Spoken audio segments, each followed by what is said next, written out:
Good evening. Can everybody take their seats?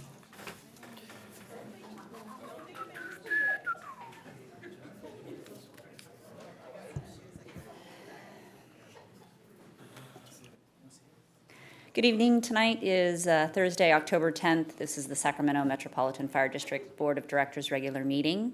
I'd like to call this meeting to order, and I'd like to ask Director Gould to lead us in the pledge. I pledge allegiance to the flag of the United States of America and to the republic for which it stands, one nation, under God, indivisible, with liberty and justice for all. We're pledging to the California flag. What's that about? Yeah, that's not good. You want to do it again? Okay. We're good. All right, Metro Cable announcement. The open session meeting is videotaped for cablecast on Metro Cable 14, replay on Monday, October 14th at 6 p.m. and Tuesday, October 15th at 9 a.m. on Channel 14. Webcast at www.sacmetrocable.tv. The open session meetings are also available for the viewing on the district website at www.metrofire.ca.gov. I wanted to make an announcement in regards to tonight's closed session agenda. We'll be removing item number 1, conference with legal counsel, anticipated litigation. So when we adjourn to closed session, we will only be discussing items 2 and 3. I'd like to move on to the public opportunity to discuss matters of public interest within the district's jurisdiction, including items on or not on the agenda. Madam Clerk, do we have any speakers? We do have one speaker this evening, Mr. Roger Mitchell. Wonderful. Welcome, Roger.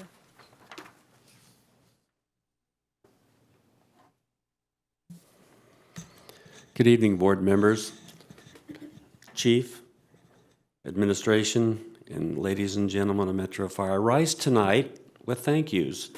We had our fundraiser for the restoration of Rio Linda's second ever fire engine, as well as the firehouse. And we had a couple of world-class speakers that I want to tell you about and thank. The first speaker we had that evening was our supervisor, Supervisor Frost. She gave her address to the audience in a little different way, and I might let Chief Harms tell you how she did that. Then when Chief Harms spoke, Chief, I want to thank you from the bottom of my heart. It's always a pleasure. The community loves seeing you there. And I would tell you what the chief had to say about, in conjunction with what he's doing with Sue Frost on the building and the resolution that this board passed, a couple of meetings past, is going to be very helpful. So I thank this board as a whole. I would like to thank Director Ted Woods, who was in attendance. You have always helped this effort in many ways that I know that you know about and I know about, and I know you continue to do that. Without that specific help, this wouldn't be possible, so thank you for that. Director Kelly, you've been almost to all of our fundraising dinners, and I remember with fondness, I think you won our door prize at our first fundraising dinner, and it came to it was a turkey for Thanksgiving dinner. And a magnum of red wine. Yes, sir.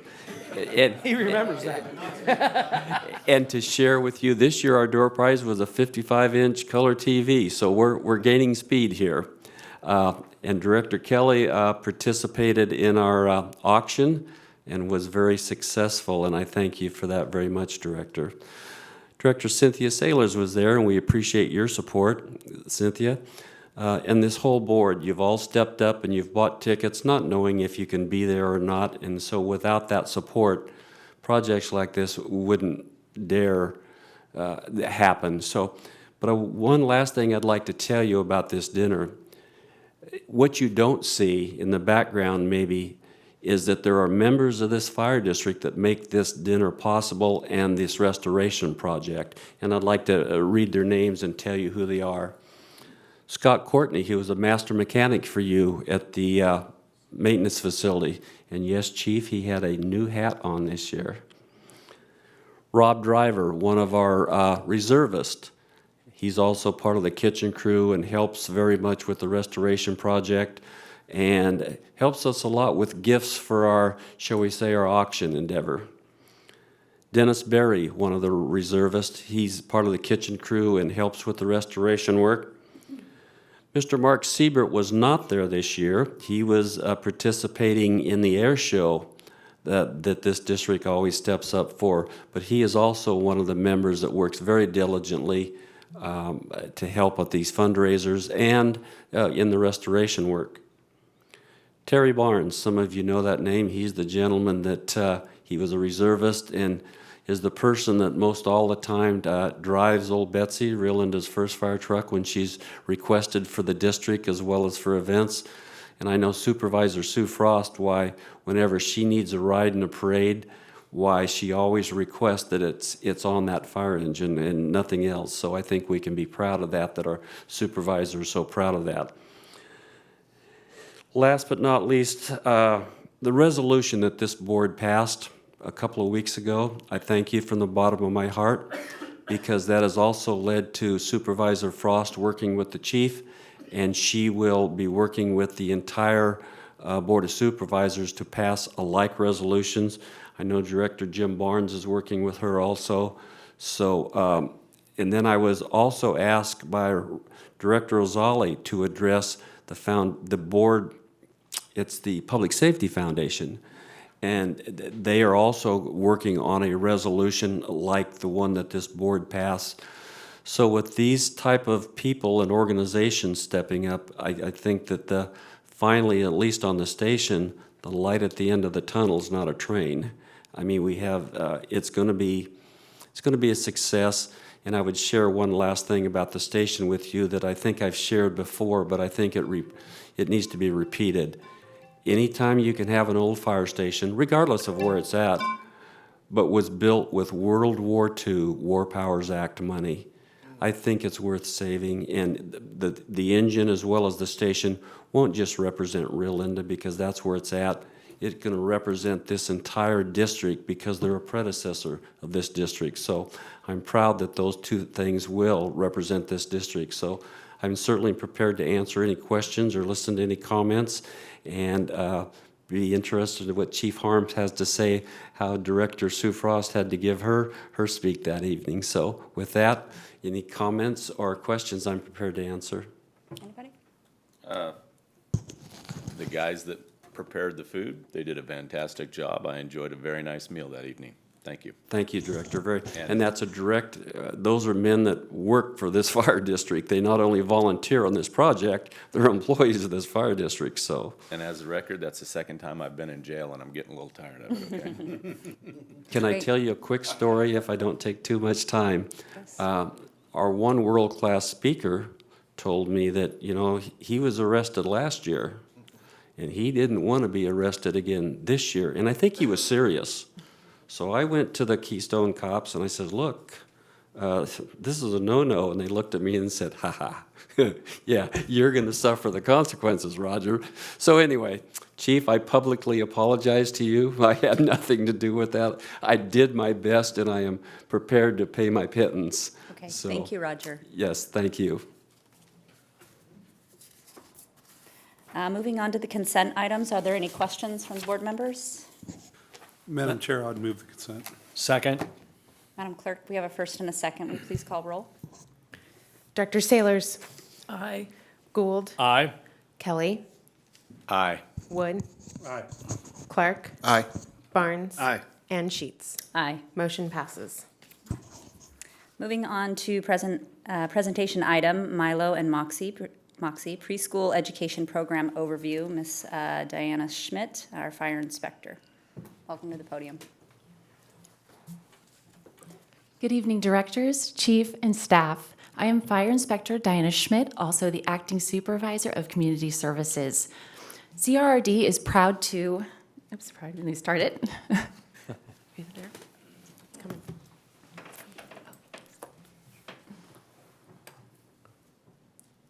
There we go.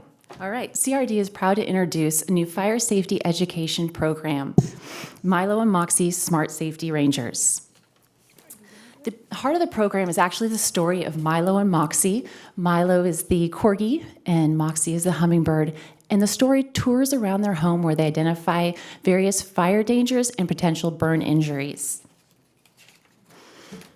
This story is told in rhyme, and it's easy to follow for children. It's beautifully colored, and it quickly attracts their attention. The really nice thing about the story is it can actually be modified to accommodate a wide range of ages, from kindergarten, preschool, all the way through 4th or 5th grade. With the preschool and kindergartners, we'd probably only read maybe a couple of pages, really having them focus on the simple lesson of what's hot or what's not. And then as we go through the older kids, 2nd and 3rd grade, we'd have them listen to a smoke alarm and then identify what to do, different lessons such as get out and stay out. And then lastly, with the older kids, 4th and 5th grade, we'd actually have them do comprehensive problem solving and identify multiple ways out of their own home. The program actually was the brainchild of the Arizona Burn Foundation. They were looking at their own burn program and recognized that it was missing really important fire safety messages. So they developed an entire program, not just the Milo and Moxie story. The program included teaching guides, interactive big books, flashcards, activity books, and they even created an animated version of the Milo and Moxie story. They developed the program a couple of years ago, and let's see if I'm locked up. There we go. And in Arizona, they've already partnered with over 40 fire departments and have issued the program to over 140,000 children in Arizona. Luckily, due to our Arizona connections, the Arizona Burn Foundation approached Metro Fire with the opportunity to spread the program beyond Arizona and into California, specifically Metro Fire. We've obviously wholeheartedly agreed to the partnership, and we're going to be partnering with them to launch the program to over 10,000 children, and the Arizona Burn Foundation has agreed to provide 50% of all of the Milo and Moxie materials to meet that 10,000 children launch. Within Metro Fire, we decided to initiate the launch to all of our Metro Fire preschools. What you're seeing is a representation of all of the preschools and their locations within our district. It represents over 200 preschools in our jurisdiction. We sent the letter in September to every single one of the preschools offering to have CRD staff provide the Milo and Moxie presentation, and so far we've received over 70 responses from that letter. Those responses have been returned. We have them scheduled for this month of October, and that is actually going to account for over 2,600 children that we'll be reaching. The materials that that are part of the program is all of our CRD staff, which is the majority of the work is going to be done by our community services representatives. All 2 of them are going to be doing most of the heavy lifting on this program. We do have a couple of fire inspectors that are also going to be covering these presentations, and they're going to be armed with a presenter's kit that was developed by the Arizona Burn Foundation. It has a giant oversized spiral notebook that has kind of interactive elements with it where the kids can identify hot things throughout the room. There's also a teaching guide and then flashcards to get the kids involved. Each of the teachers will be getting to keep within their classroom a big book so they continue the education, especially to the little ones. Since we're only going to be building maybe one of the lessons at a time, they can continue throughout the year to build on those lessons learned. They'll also get a teaching guide, how to interact with the different children, the different ages, and what to present. And then lastly, the classroom will get a rules poster identifying all the different lessons that are learned in the program. Fun stuff. Each of the students will be taking home Metro Fire swag. They'll be getting a mini reader to take home, which is the entire Milo and Moxie story, just in a little mini version. They'll also get a Metro Fire plastic helmet, a Metro Fire badge sticker, and a Milo and Moxie badge sticker. All of those are to encourage the conversation at home so that the conversation can continue beyond just the classroom and they can continue to get that at home. The program was actually launched yesterday, October 9th, the date of the Great Chicago Fire, and the reason we have Fire Prevention Week. This was at Kingswood Elementary in Citrus Heights.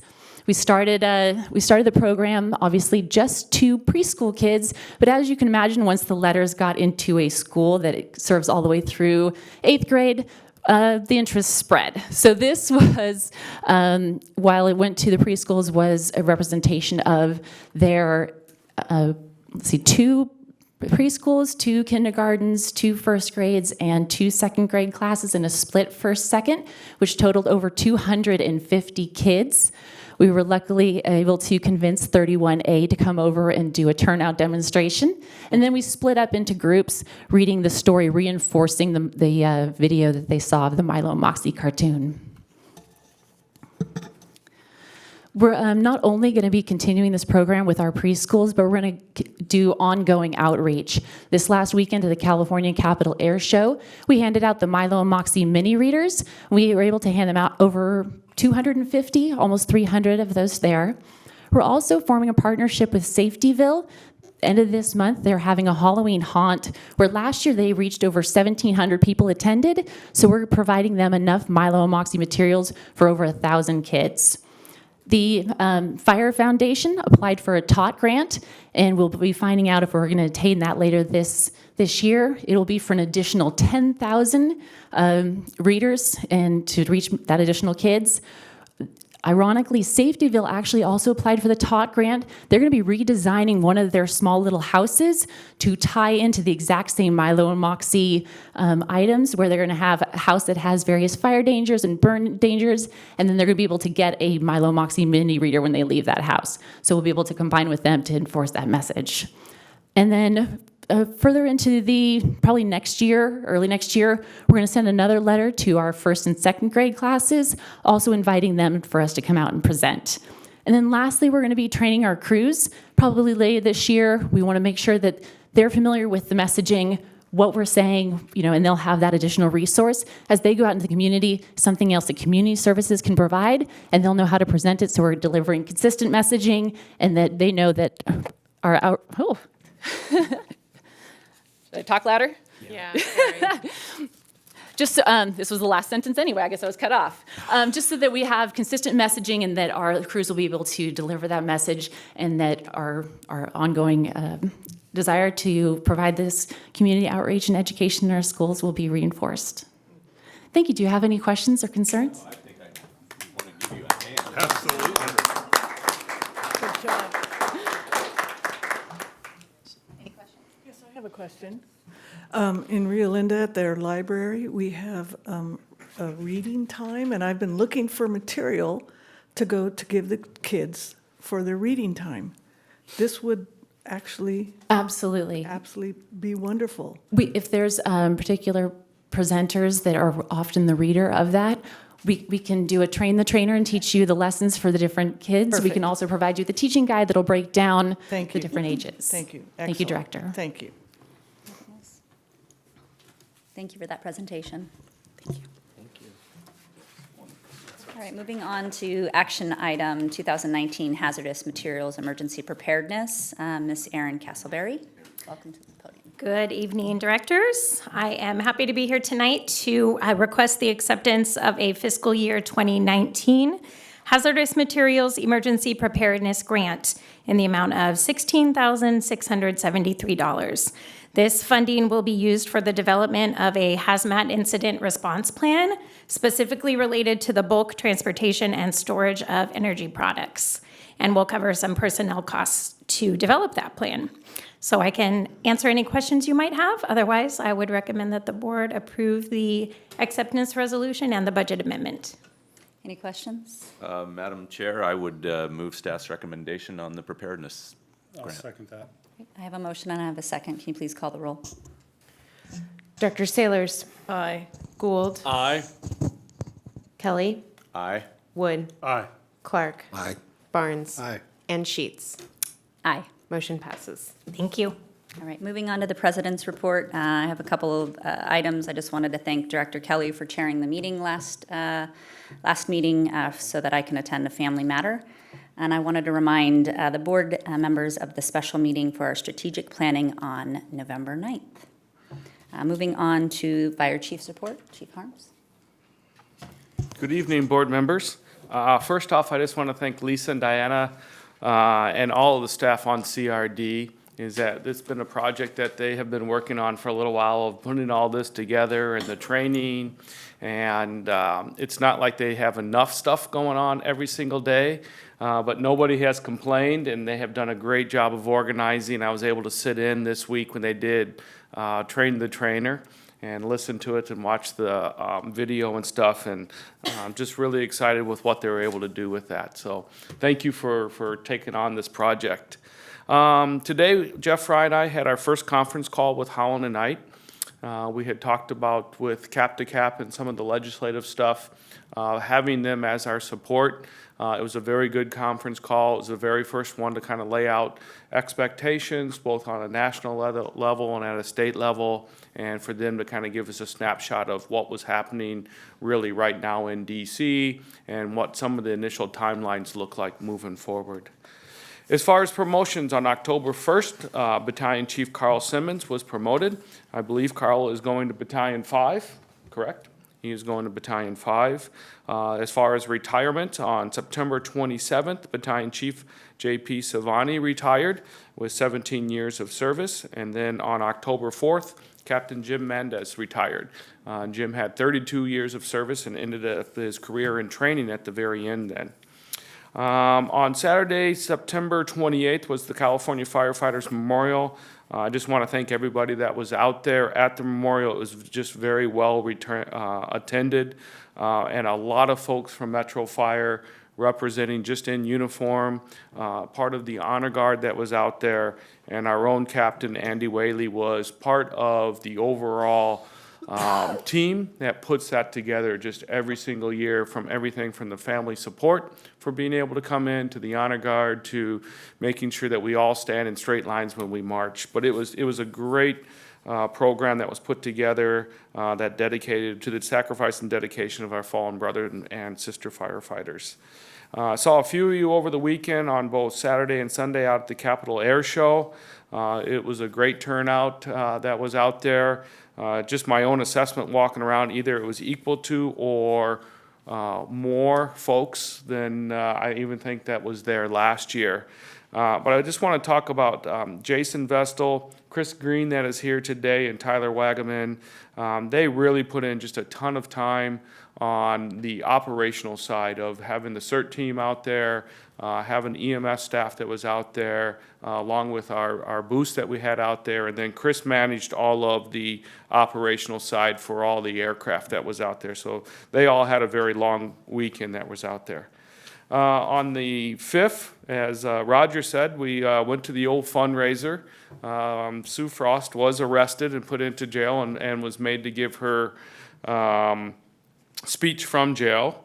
I did spend some time with Matt Kelly, and I think Ted and his daughter spent some time in there also, like 3 times. But it all went to a good cause as far as making money, but very well attended. And then the next day, the Firefighter Association had a Oktoberfest. And again, very well attended and built towards the family. Bring your kids, face painting, and everything that happened there too.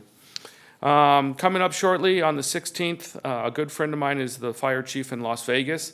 Willie McDonald is his name. He's coming over with his executive staff and along with his local. And we're going to spend the day talking about fire operations, EMS, ambulance, transportation.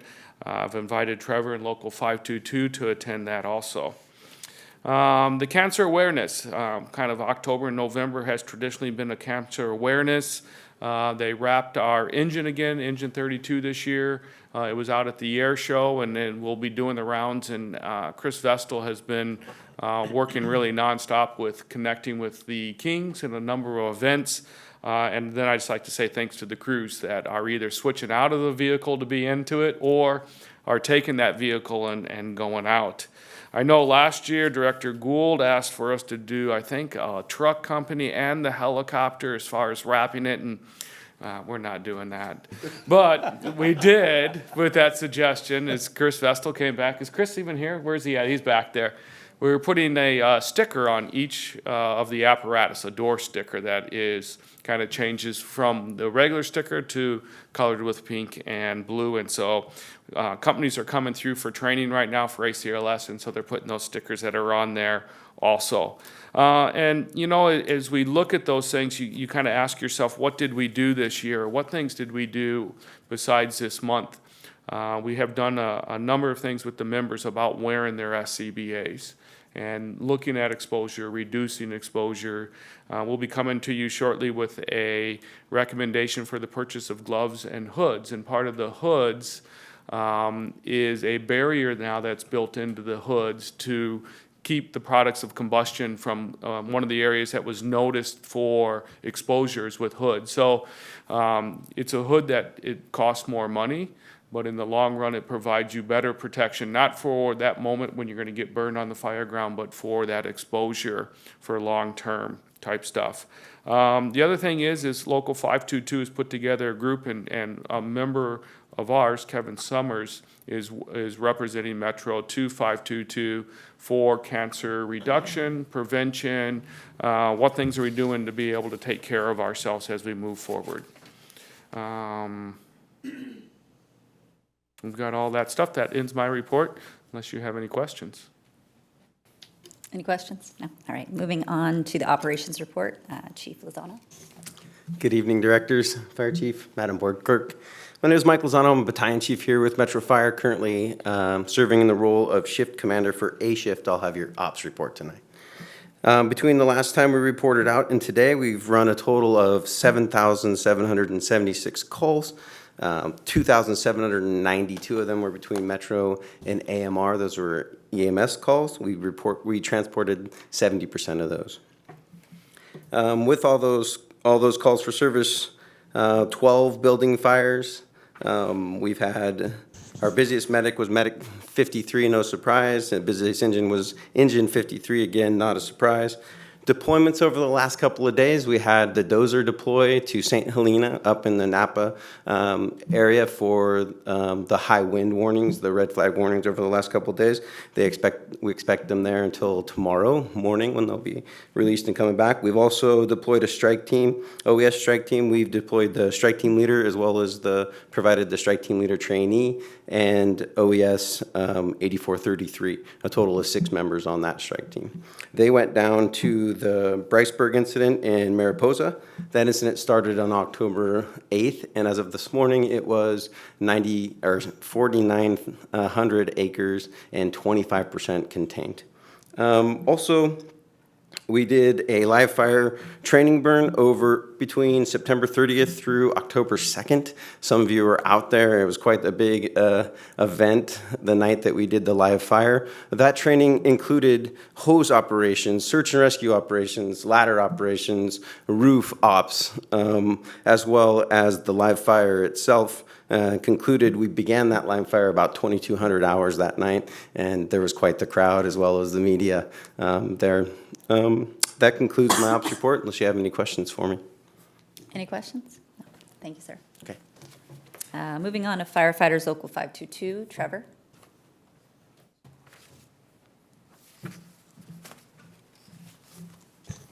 Good evening, directors, chief arms, and staff.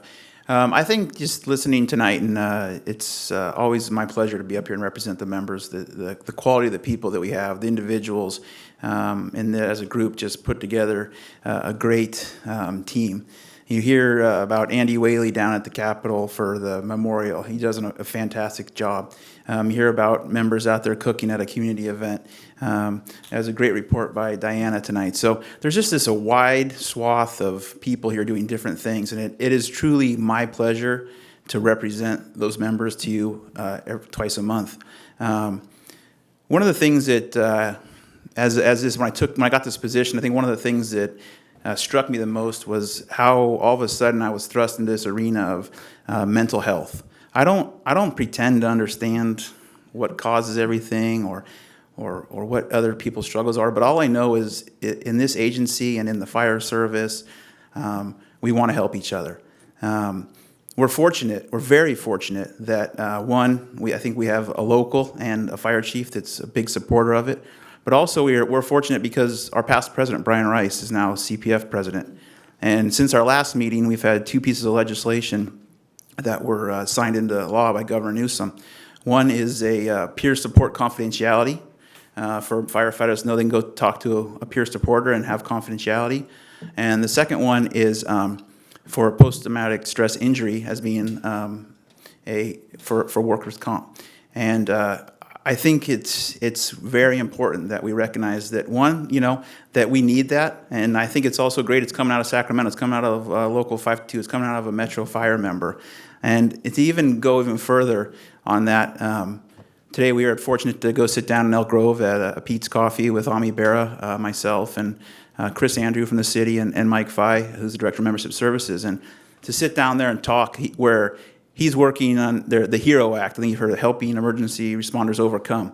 And that's how do we study suicide rates and how do we do things with the peer-to-peer support. And right now it's been referred to committee, but it's a lot of that stuff started with conversations from members of Metro Fire, whether it be staff or members of the local. And I think I just wanted to call attention to that again, that I think as we move forward, there's a lot out there, and like I said, it's big and it's vast, but it's important that I think we put it out there on the floor that we're there to help, and we'll do what we can to help both the local. I know the board will. I know the chief will as well. So again, I always appreciate that support. And I know the board has the members' best interests at heart. So thank you for that. Unless you have any questions. Any questions? Thank you, sir. All right, moving on to committee and delegate reports, the executive committee. I have nothing to report, and we do not have a meeting scheduled. Communication Center, JPA, Chief Wagaman? Nope. No? No report. Oh, no report. All right. I guess the next meeting is October 22nd. California Fire and Rescue Training, JPA, Chief Shannon. Good evening. Just a couple of numbers for the JPA. We met September 19th and went over their training report, which they came up with some goals for the fiscal year 1920.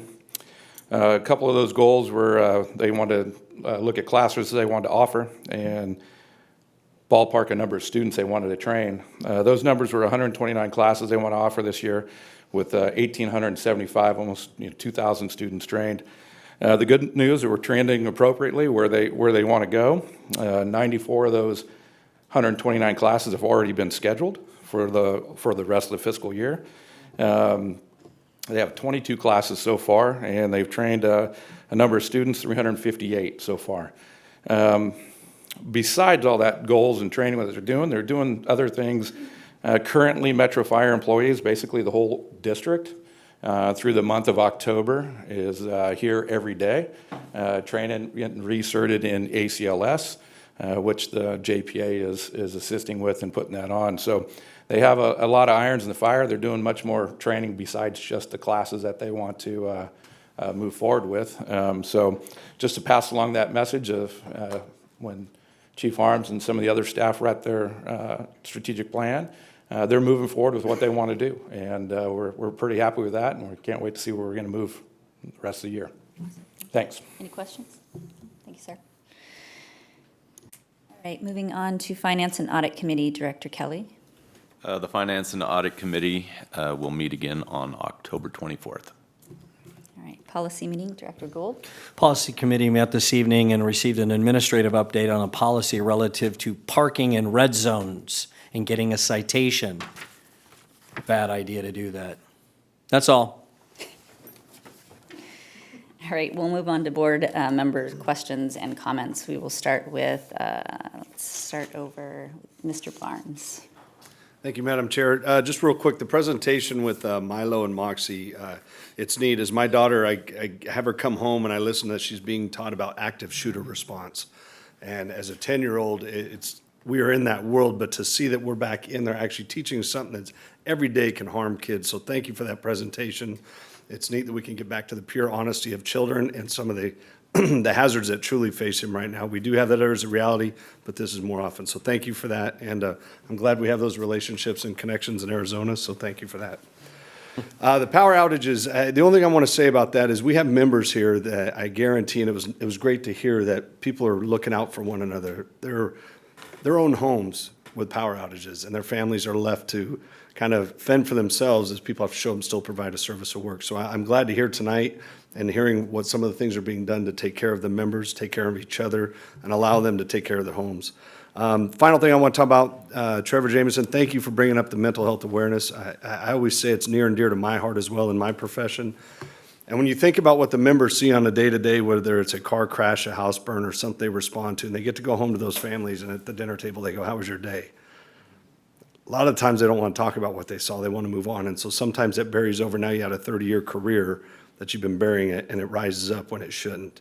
So I'm glad to hear that we're kind of the tip of the spear with Brian Rice and a local member also starting that. So I'm glad to hear we're on the forefront of that to getting the memberships the help that they need.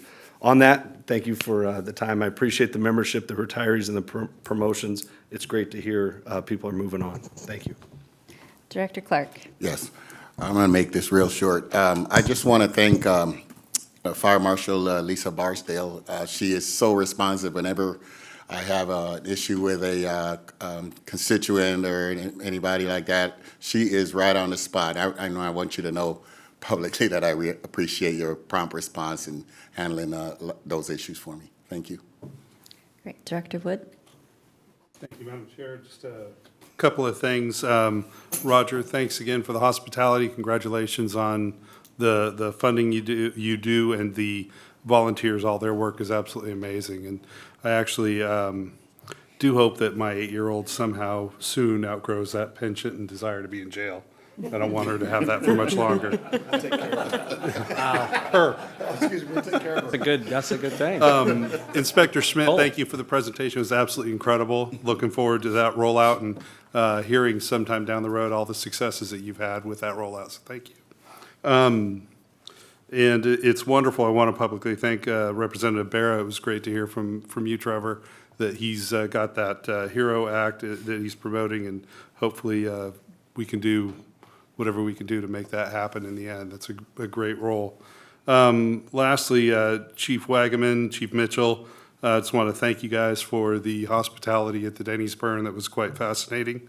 It was great to see that, and I'm very pleased that the tool firefighter turned out to be all right.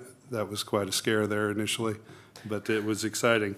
One thing that was mentioned a moment ago, and I'll close with this, is we talk about our quality individuals.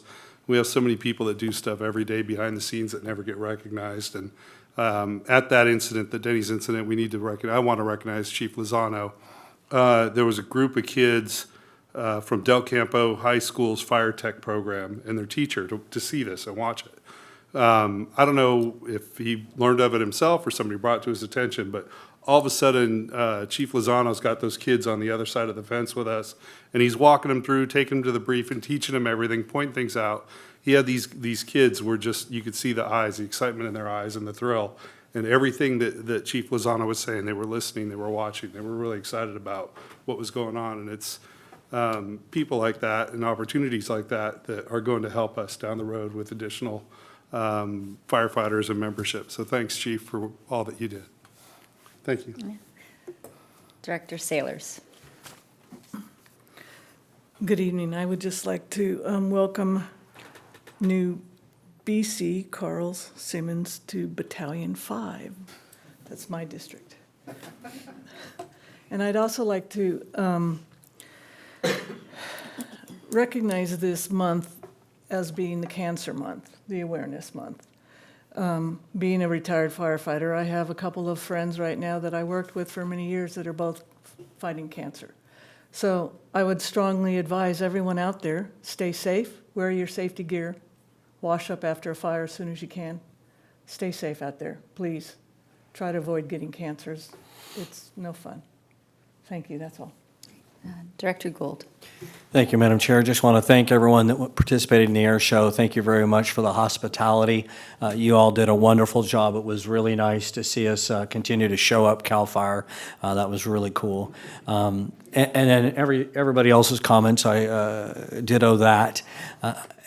And then I just really want to just thank every one of you that do such a wonderful job, and I think Director Kelly said it best, is there's so much, or Director was, there's so much work that goes on around here that just never really gets recognized, and we're attentive to it. We know that you're doing it, and we're very proud that you do it. So thank you very much. Keep up the good work. A lot of great presentations this evening, too. So thank you very much.